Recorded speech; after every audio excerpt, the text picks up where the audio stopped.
Hey everyone, this is Noor Naseer, VP of Media Innovations and Technology at Basis and host of AdTech Unfiltered. I'm coming back with a new collection of episodes after a long hiatus. For this particular episode, we'll be speaking to Vera Shafiq. She's the VP of Digital Strategy at digital marketing agency Location 3. Vera spoke to me about the fundamental concept of what digital strategy is, how to engage with clients about it, and a bunch of digital strategy topics that clients are thinking about a lot these days, including the cookieless future, first-party data, CDPs, and more. Let's get into this episode about digital strategy with Vera right now. Vera, we're still in early days. How's the year been treating you so far? The year's been treating me really well. It's been very, very busy. A lot of kind of meeting with clients and a lot of talk about the things that are coming down the pipe for marketing, which includes privacy issues, the deprecation of third-party cookies. So right now, I'm super busy with that and really just laying out a plan for my team to make sure that we future-proof our clients in preparation for that.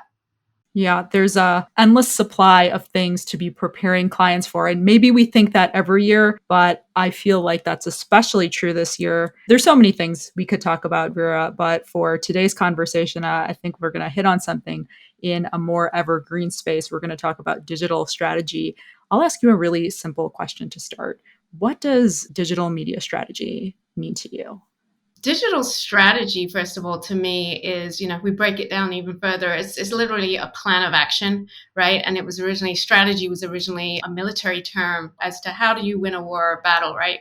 So in marketing terms, I think it's having that clear plan of action. So not only for selling a product or a service, but also driving that long-term growth for the business. And I think media strategy pertains to the ways that we are going to implement the strategy. Typically now, we talk a lot about digital media, but there's also the traditional media items that we have to consider as well. What do you think is a misconception that clients have about digital media activation that really needs to be cleared up when it comes to understanding a larger strategic vision? I think a mistake that business leaders often make is looking at marketing as just a short-term solution. Drive as many leads or sales as we can, as quickly and as cheaply as we can. That can be dangerous. Problem with it is that it can be really expensive to go this route, right? Because you're really only going after the existing demand that's in the market. And that could be limited, that could be hard to find. So I think by tackling marketing and media activation from a long-term, and I use that term all the time, is the long-term perspective, using that full funnel strategy, you're simultaneously creating the demand in the market, but then you're also converting that demand into sales. So you're kind of having this well-oiled machine. And so for me, the full funnel approach really is that long-term efficient way of driving business results. And you're going to see much better ROI and ROAS doing it that way. And I think a lot of business leaders and marketing leaders kind of forget that and tend to focus on just like tomorrow. Absolutely. I think there's nobody who's going to listen to this podcast, or frankly, nobody who works in media buying who feels like they aren't really reporting to a client who sometimes has tunnel vision, or they're very focused on just immediate results. And somewhat it's understandable, but on the other end, it puts maybe too much emphasis on immediate results now without realizing that the full funnel needs to be accounted for. So with that in mind, how do you impress upon clients the importance of branding when there is so often this obsession with performance marketing and just evaluating ROAS on a weekly or daily basis? Yeah, so this I think goes hand in hand with that full funnel approach. So that's the age-old dilemma for all marketers is, should I be doing branding or should I be doing direct response? And if you're looking for those long-term, sustainable and scalable results for your brand, I think it has to be a mix of both. So from an agency perspective, we see ourselves as our clients' partners and want to have those long-term successful relationships with them. At the end of the day, educating them and advising them as to how to strike that sweet spot or that perfect balance between branding and performance marketing is key. Along those lines, something you've mentioned a couple of times is having that longer term vision. And a part of that is looking at each one of the audiences that you want to reach, or whoever you perceive to be the consumer, the client, the target, and thinking about LTV, or the lifetime value. How do you examine that LTV, and how does examining weigh into digital strategy for clients that you're serving? Yeah, so lifetime value is essentially the dollar value, right, that an average customer spends with your brand over the lifetime with your brand, right? And it's a super important metric. So we look at metrics such as lifetime value, average order value, frequency of purchase, the average length of that customer relationship. We figure out the lifetime value and then we back into some meaningful metrics. If we know this value, we can actually understand what a good customer acquisition cost should be in order to be profitable. So customer acquisition cost is the cost to acquire that customer, including your marketing expenses, not just your media budget. And then we can back into what an allowable CPA or CPL should be, and then set that media strategy accordingly. So it really is important to look at that long-term view because, for example, if we're servicing a gym business, one of our clients is a gym, and their average monthly subscription fee could be $50. And then that customer relationship could be an average of 2 years. Like that client is going to stay with that gym for 2 years potentially. And during that 2 year relationship, that average customer could potentially spend maybe $500 on some subsidiary services, personal training, products at the gym. So we take that all into account. We figure out the lifetime value of that customer is, for example, $1,700. And obviously we want that customer acquisition cost to be below $1,700. We want to allow for profit margins and all of that good stuff. So that gives you an idea of how the business metrics are really important to developing media strategy. And we look at business metrics first and foremost before putting media plans in place. Obviously, you're giving me this background on what it is that you're conveying to clients to make sure that they are on board, lockstep with you, so that they're bought into knowing that you're putting together a media strategy and activation plan that is going to correlate with a reasonable acquisition cost. But there are a lot of clients that need to be reminded of that when they are doing those more regular looks at reporting, basically, when they're looking at them with regularity. What kinds of reminders do you share with clients to just keep them on track as far as when they're looking for instantaneous results when they're evaluating their campaign reports? Well, first of all, media campaigns such as paid search, paid social, programmatic, those types of things, when they're brand new, when we first activate them, they all need that warm up period before we can actually start seeing optimal results. So that's often known as the learning phase. And that's the time it takes for that ad platform to kind of really warm up, get that machine learning algorithm to understand what are the prospects that it should be looking for, who should it be serving ads to drive the desired results. So that would be my first reminder is you got to give the algorithms time to work. Don't expect the day after we launch a campaign to start seeing optimal results. We typically like to see a campaign run for at least 90 days before we can see the optimal performance. And then, of course, that optimization phase, that's the never-ending part of marketing, right? Continuing to tweak the campaign settings, the creative, the messaging, the bidding strategy, and continue to drive better results. So the reminder is always that once we hit kind of an allowable or a CPL that we're happy with, we're constantly tweaking that.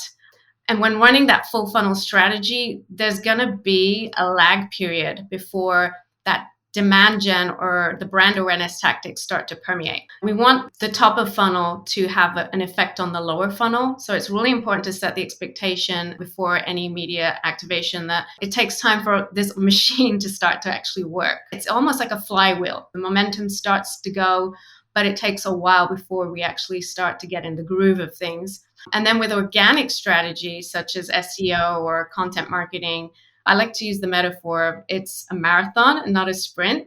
And I always remind clients that you're not going to get instantaneous results with these types of tactics. Like SEO is an investment for long-term success, and it can be months before we actually start to see tangible results. Search engines need to index your pages, they need to analyze signals, link equity, user engagement, all those things. So at the end of the day, it's patience pays off. So patience is a virtue in marketing. And, all the legwork that you do, especially on the organic side, is going to results further into the future. And then that all allows you to be a lot more efficient with your budgets. You mentioned optimization a little bit earlier in our conversation, Vera.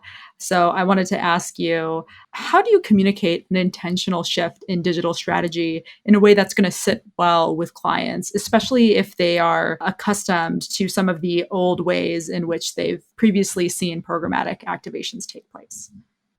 Yeah, that's a really great question, especially now in the post pandemic era. And we know that media consumption trends and the way that people are shopping now has changed. And that pandemic really drove those seismic shifts in the area. So we've had to make intentional changes in the way that we do marketing and continue to do that based on seasonality, based on market trends. That, and then on top of that, digital marketing tactics and technology itself are changing at such a fast pace that will often want to recommend that pivot, right, or that intentional shift in strategy. And so for some clients, it can be difficult for them to accept these changes. Like, we're only human. Humans don't like change, and that's just normal. So it's a natural reaction to be resistant to change and nervous about the unknown. But it's really all about that communication, communicating and educating our client partners on, the why behind the pivot, and not just the why, but what do we expect projected results to be as a result of that pivot, showing them case studies of how we've been successful with similar pivots or shifts with other clients. That's also a really powerful way to get that buy-in. So before we even make the shift, they're already invested in the decision, and they really trust that it's going to benefit them and their business as a whole. Can you share an example of how you've been able to activate a pivot or shift for one of your clients successfully? Yeah, so we have seen, as I mentioned, with the pandemic, shifts in the way people consume media. And over the pandemic, it turned out that not just young people, but even the older generation was shifting to things like YouTube. Watching YouTube's become a huge trend that we would never imagined it to be, but everything was kind of propelled into kind of movement because of the pandemic. People were stuck at home. People started watching streaming video more. So YouTube has been a shift that we have for several of our client partners, actually, but specifically one who has an older target audience and typically have been used to targeting linear TV, cable TV as the medium of choice. We shifted their budgets into not 100% digital, but we took quite a large amount of budget and shifted it into things like YouTube and CTV, connected TV. And it was a change for that client. They weren't used to having such a heavy budget in those mediums, but we were able to show them the data that justified that decision. And we have been able to reap the rewards because we're seeing the older generations really latching on to watching YouTube, even on their large screen TVs, which is a huge trend right now. People aren't just getting on their phones and watching YouTube. They're watching it on smart TV as if it were a TV show. And these people are really receptive to advertising messages and are actually acting upon them on YouTube. I want to pivot into another question, and such an important one, especially as we move into this cookieless future, which is about first party data activation. So it's brought up often, but the reality is that when it comes down to executing an effective digital strategy or digital media strategy, there's work that goes into actually getting the right volume of first party data. So I'm curious to ask you, as an agency leader, what does it look like as far as working between yourself and your clients that you serve to properly collect and leverage data in a way that's going to garner the best results from the digital media plans that you put together?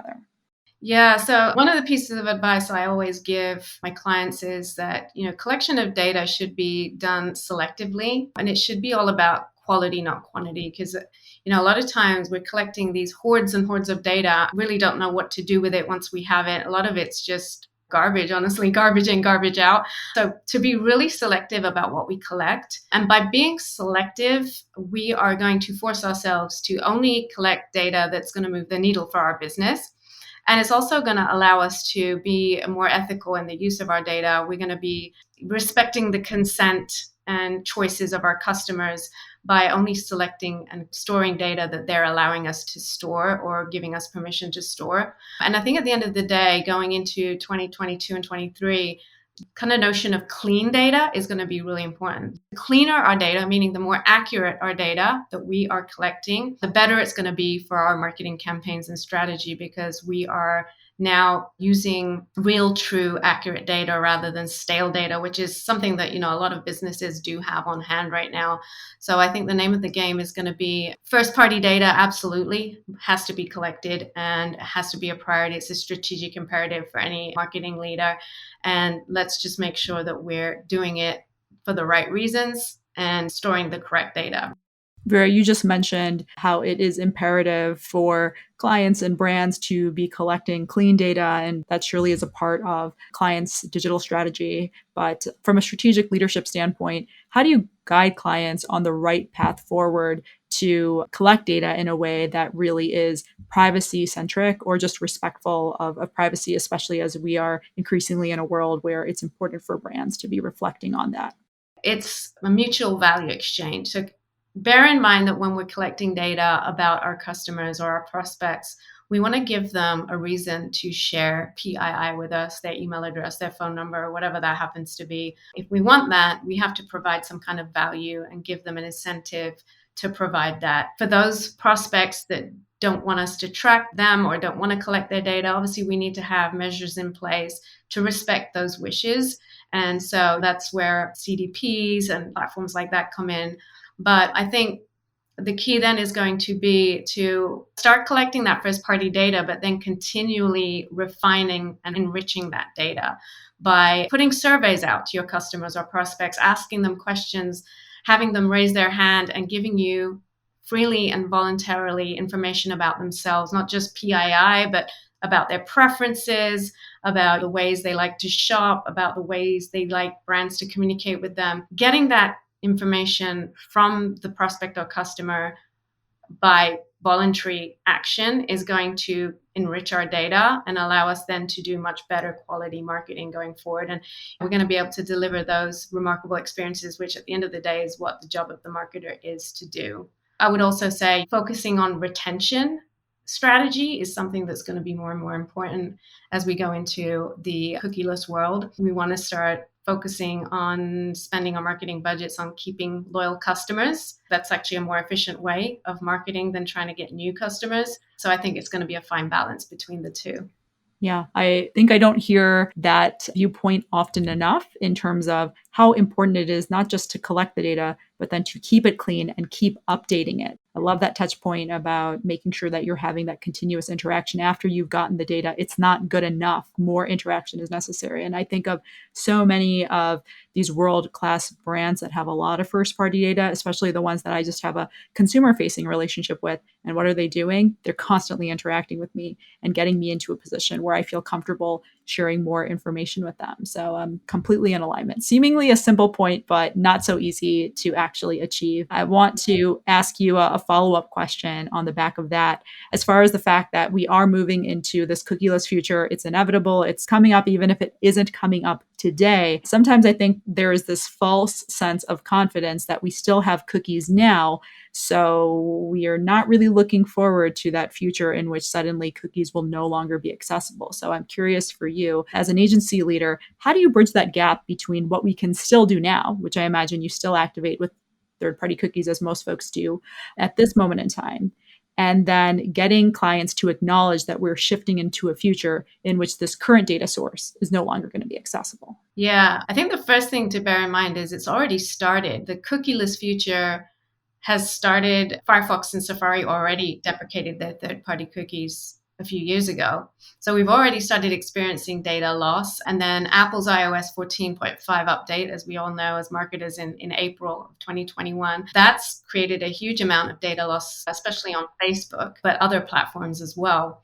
And so if we haven't started thinking about this and taking some kind of action and at least testing some new strategies, we are going to be behind the curve. So I think it's really important to say, okay, yes, we still have third-party data now, continue to use it, continue to leverage it, but you should now be dipping your toes into things that don't rely on third-party cookies, things like contextual targeting, things like machine learning and blended data. So just recently, Google announced that they are deprecating Google Universal Analytics for GA4, which is Google Analytics 4. That's going to happen in 2023, July, to be precise. So while that seems a really long way off, Marketers need to be preparing for that too, because GA4 is going to be very privacy conscious. It's going to not rely on cookies, and it's going to be a whole new way of really doing data analytics. And I think marketers need to jump into that now and really get used to those metrics and ways of measuring. So we've already started looking at how do we replace things like behavioral targeting, affinity targeting, in-market targeting, things like that, even retargeting, that are going to really be a lot harder to do, if not impossible, once 2023 and the death of the cookie happens. And so, as I mentioned, looking at that old school method of contextual, which we've had available to us as marketers forever, but looking at how that can now be revived and really help us to drive better results.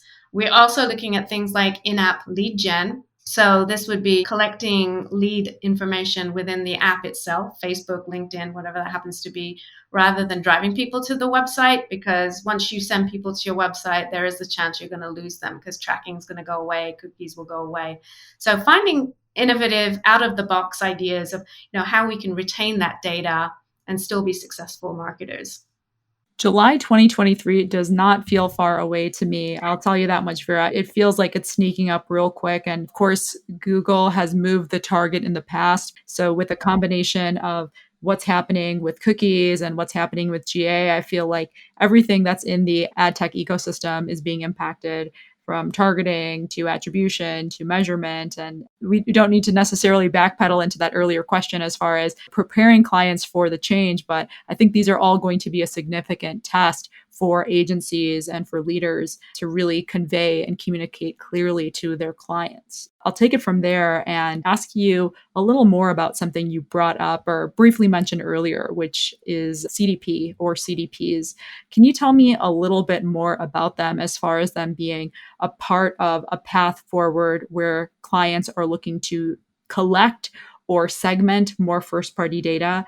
Yeah, absolutely. It's one of those 3-letter acronyms, again, that we love as marketers. And it's something that I'm really excited about because I really do think it's going to allow us to use our first-party data really effectively. So what a CDP is essentially is a platform that ingests data from disparate data sources across your business, your website, your CRM, your point of sale system, your mobile app, your offline channels, and it puts that data in one platform and stitches the customer data together so that you have that golden record of the customer, that holy grail that us marketers have been really looking for, and then allows the business to create these really powerful segments and then market to those segments in a really smart way and in real time. So, for example, at any given time, any prospect in your system may have changed an attribute about themselves. They may have already purchased your product.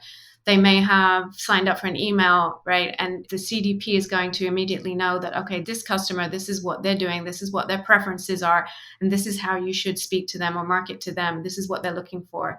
Are they looking for an offer, a discount? Are they looking for a message talking to the quality of the product?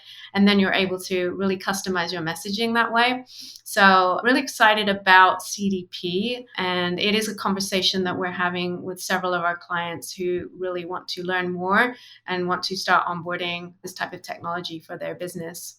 In some ways, with the answer you just shared, it seems like you already answered the question that I am about to ask you, but I will still go ahead and ask it just to be crystal clear with the client. How do you let them know why a CDP is an important part of their future digital strategy?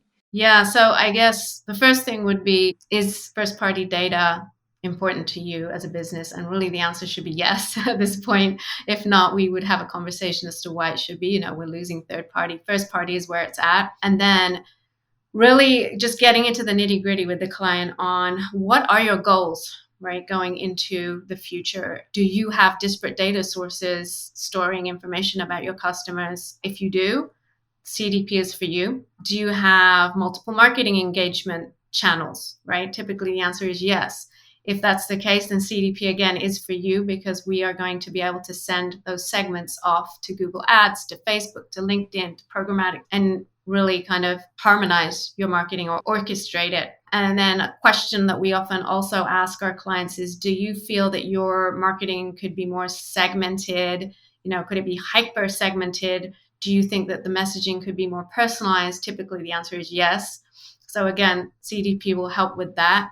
And then finally, privacy and compliance. How important is that to you and your business? And I think the answer, again, should be very important because, as we know, privacy regulations are getting tighter and tighter. And it's going to be an imperative to be able to understand the preferences of our customers and respect them. And CDP helps with that as well. It can really kind of tie all of that together. So these are the reasons why we're recommending our clients invest in the customer data platform. Sometimes I think for anybody who's done digital media buying before, you're a person who reports to a client. Sometimes there's a little bit of fear around sharing a new concept with a client because they might get really excited about it, or you don't know if they're the best suited for it. And when I think about something like a CDP, it's a pretty significant relationship and partnership to be for an organization or a brand to get invested in. So I just want to ask you, Vera, as a person who clearly is advocating for CDPs with the right types of clients, how do you identify which clients will be well suited?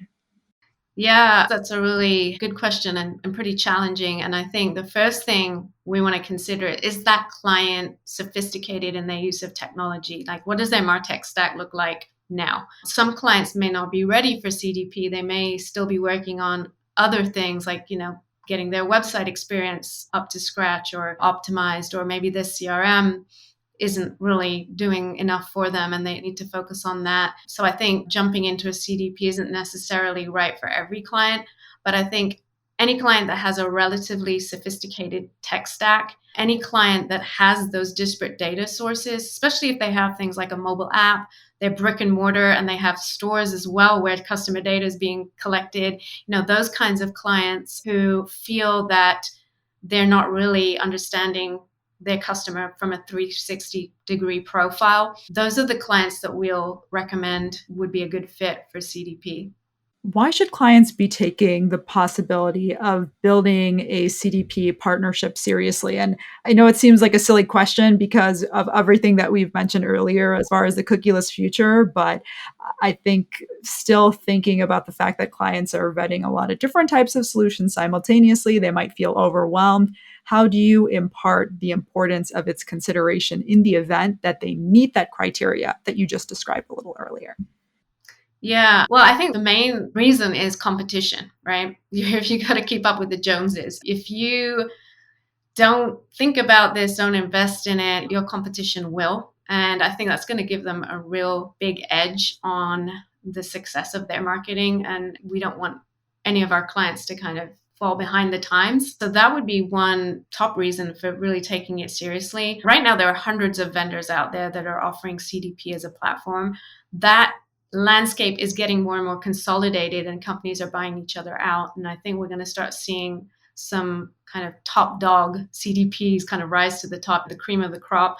We're going to start figuring out, okay, well, these are the players in the CDP space that we should be looking at. And at that point, I think it's going to start becoming very commonplace for businesses to start purchasing this technology and leveraging it. So I think that is the name of the game right now. But really, at the end of the day, it all boils down to first-party data again.